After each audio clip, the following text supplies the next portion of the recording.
How to identify hail damage on your Florida roof. Hailstorms in Florida can wreak havoc on your roof, leading to costly repairs if left unaddressed. Identifying damage early can help prevent leaks, structural issues, and further expenses. Here's how to spot the signs of hail damage. Dents or cracks in shingles. Look for circular depressions or fractures on the surface of shingles. Missing granules. Check for shiny or bald spots where granules have been knocked off, exposing the underlying material. Damaged flashing in gutters. Inspect metal components for dents, cracks, or warping. Soft spots or bruises. Press gently on shingles to feel for weak or spongy areas that compromise roof integrity. Water leaks indoors. Notice any stains or discoloration on ceilings or walls, which could indicate a breach in the roof.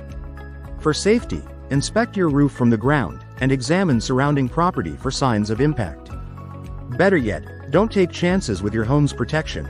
Call a professional today for a comprehensive roof inspection. Let us know if we can help.